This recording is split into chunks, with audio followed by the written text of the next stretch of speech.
Hello दोस्तों, कैसे हैं आप सभी लोग। उम्मीद है आप सभी लोग अच्छे होंगे और मैं आप सभी का स्वागत करता हूं अपने इस यूट्यूब चैनल पे। आज की वीडियो में हम जानने वाले हैं इसरो और सुपार्को। इसरो जो है इंडियन स्पेस रिसर्च ऑर्गेनाइजेशन है, जो इंडिया की स्पेस एजेंसी है उसका नाम है इसरो। और सुपार्को जो है वो पाकिस्तान की स्पेस रिसर्च एजेंसी है।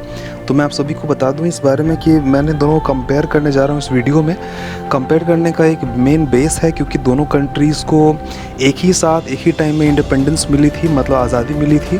तो मैं इसी बेस पे दोनों को कंपेयर कर रहा हूँ और देखते हैं कि कौन सी कंट्री, कौन सी स्पेस एजेंसी कहाँ तक पहुँची है आज एट प्रेजेंट में। ठीक है, तो मैं जो भी डेटा इसमें यूज़ करने जा रहा हूँ वो मैंने गूगल से ही लिए हैं और गूगल वेरीफाइड है वो सारे डेटा। तो मैं ट्राई करूँगा कि दोनों के बीच अनबायस्ड रहूँ, तो ज़्यादा बेटर होगा क्योंकि दोनों कंट्री के बीच कंपैरिजन करना है। तो इस वीडियो को अंत तक देखें, उम्मीद है आपको ये वीडियो काफ़ी पसंद आएगा।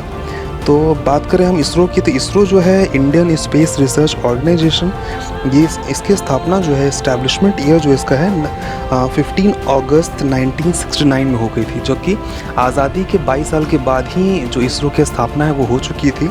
जबकि मैं बात करूं सुपार्को की, जो कि पाकिस्तान की स्पेस एजेंसी है, उसने इंडिया को, इसरो को इस मामले में, इस्टेब्लिशमेंट ईयर के मामले में काफ़ी पीछे छोड़ दिया है। उसने आज़ादी के 14 साल के बाद ही अपना इस्टेब्लिशमेंट कर लिया। मतलब 16 सितंबर 1961 में सुपार्को की इस्टेब्लिशमेंट ईयर है वो, और काफ़ी अच्छे से मैं बात करूं तो हेडक्वार्टर जो है इसरो का वो बेंगलुरु में है, भारत देश में। और मैं बात करूं सुपार्को की तो कराची, पाकिस्तान में है। तो ऑब्वियसली ऐसी बात है, मैं शुरुआती दौर की बात करूं, शुरुआती दौर में इनिशियल टाइम में क्या था कि फ़ंडिंग वगैरह की बहुत कमी होती थी। तो उस समय मैं दिख रहा हूँ, आपको पिक्चर दिखा रहा हूँ, ये पिक्चर में आप देख सकते हैं कि किस तरह से साइंटिस्ट जो हैं, इसमें से साइंटिस्ट के नाम आप लोग मुझे कमेंट बॉक्स में ज़रूर लिखेंगे। जो भी लोग इस वीडियो को देख रहे हैं, इन दोनों साइंटिस्ट के नाम मुझे लिखने हैं, आप मुझे बताएंगे कमेंट बॉक्स में लिखकर। तो ये जो साइंटिस्ट हैं ये अपने सैटेलाइट्स को बाइसिकल के ऊपर कैरी करके ले आते थे, क्योंकि उस समय कैरेज की फैसिलिटीज़ उस तरह से नहीं थी। और अगर हम बात करें सुपार्को की, तो सुपार्को जो है शुरुआत से ही, अब देखा जाएगा, आप विकीपीडिया पे, गूगल पे सर्च करेंगे तो आपको समझ में आएगा कि बहुत सारे शुरुआत से ही बहुत सारे प्रोजेक्ट्स में पाकिस्तान की जो मदद है वो चाइना ने की है। चाइना की जो चाइना नेशनल स्पेस एडमिनिस्ट्रेशन जो उसकी एजेंसी है उसने की है।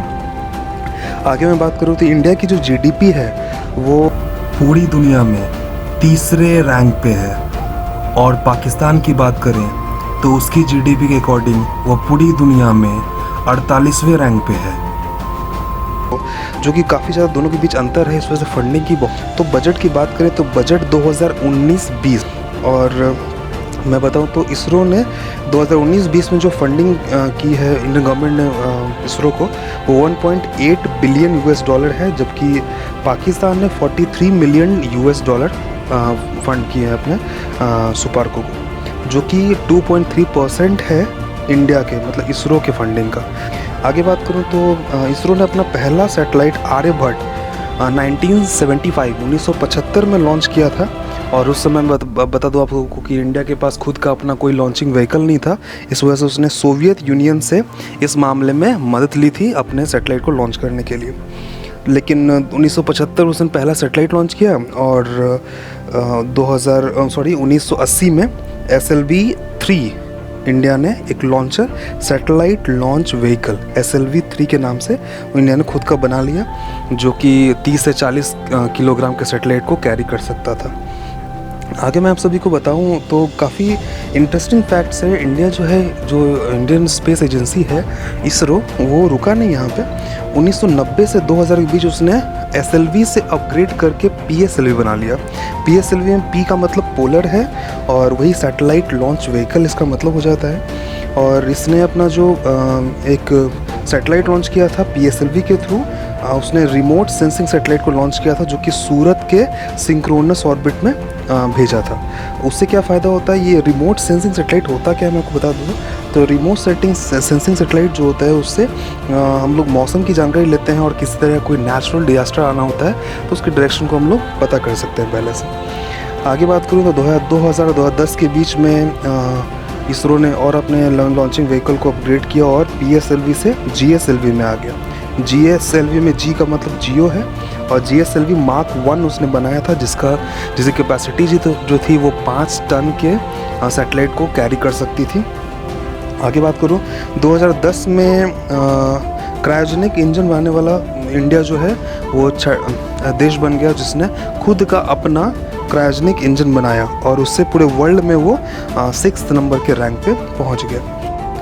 भारत के इसरो ने अपना पहला जियो स्टेशनरी सैटेलाइट 1981 में बना लिया था, जबकि पाकिस्तान के सुपार्को ने अपना पहला स्टेशनरी सैटेलाइट 2004 में बनाया। अगर हम टोटल सैटेलाइट लॉन्च की बात करें तो इसरो ने अब तक 239 सैटेलाइट्स लॉन्च किए हैं, जबकि पाकिस्तान ने अब तक 6 सैटेलाइट लॉन्च किए हैं, जिनमें से 2 सैटेलाइट्स उसने चाइना की मदद से लॉन्च किए हैं।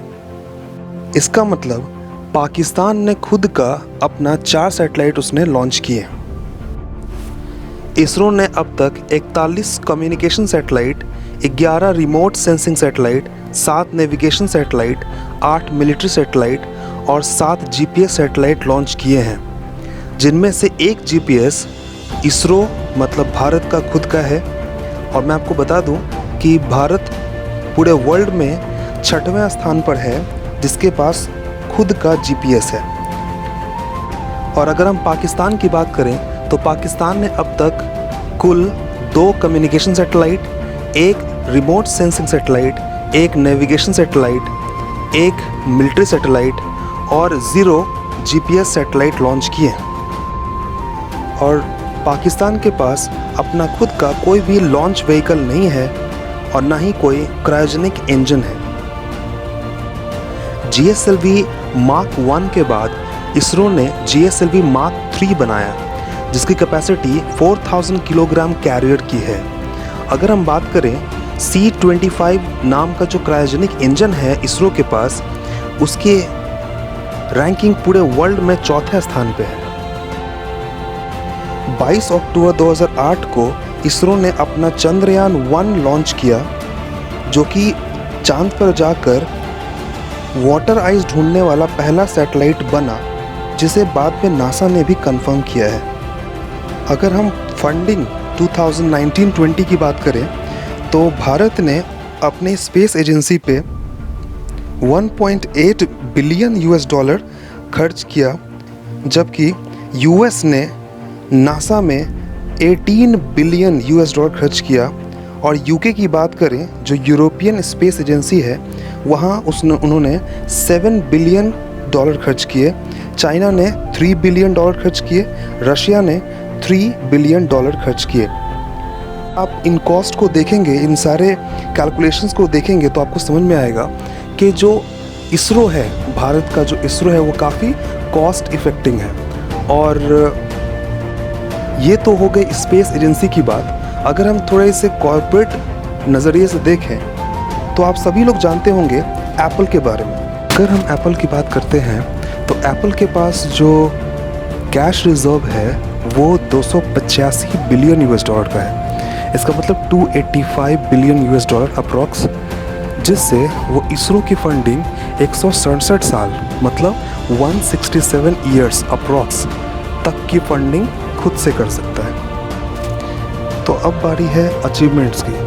तो सबसे बड़ा अचीवमेंट जो इसरो ने अभी तक किया है उसकी बात करें तो इसरो ने PSLV C-37 से एक साथ 104 सैटेलाइट्स को लॉन्च करने का रिकॉर्ड कायम किया है, जो कि पूरे वर्ल्ड में ऐसी पहली कंट्री है, ऐसा पहला देश है भारत, जिसने एक बार में 104 सैटेलाइट्स को लॉन्च किया, जिसका खर्च 70 मिलियन $, पड़ा।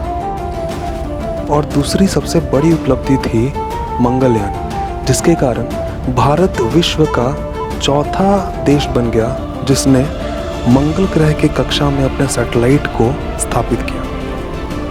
और मैं आपको बता दूं कि चाइना भी इस मामले में हमसे पीछे रह गया, जिसकी लागत थी 70 मिलियन $, मतलब 70 मिलियन $, के खर्च पर हम मंगल ग्रह पर पहुंच गए। और मैं आपको बता दूं, एक बहुत ही दिलचस्प बात है कि हॉलीवुड की मूवी ग्रेविटी जो बनी थी उसके कॉस्ट से भी कम कॉस्ट में हमारे इसरो ने मंगल मिशन को पूरा किया। सो उम्मीद है आप लोगों को हमारा वीडियो आज का अच्छा लगा होगा। अगर आपको हमारा वीडियो अच्छा लगता है तो इसे लाइक करें, शेयर करें और मुझे कमेंट करके ज़रूर बताएं कि आपको वीडियो कैसा लगा। और किसी भी तरह कोई फीडबैक देना हो आपको, किसी तरह का पॉजिटिव, नेगेटिव या फिर इम्प्रूवमेंट वाला, तो फीडबैक मुझे ज़रूर कमेंट बॉक्स में आप दें। चलिए मिलते हैं फिर हम लोग अगले वीडियो में। और अगर किसी तरह कोई वीडियो आप चाहते हैं मैं उस पर बनाऊँ, ज़रूर मुझे कमेंट बॉक्स में लिख कर दें। Thank you. और जो लोग नए हैं वो हमारे चैनल को सब्सक्राइब करें।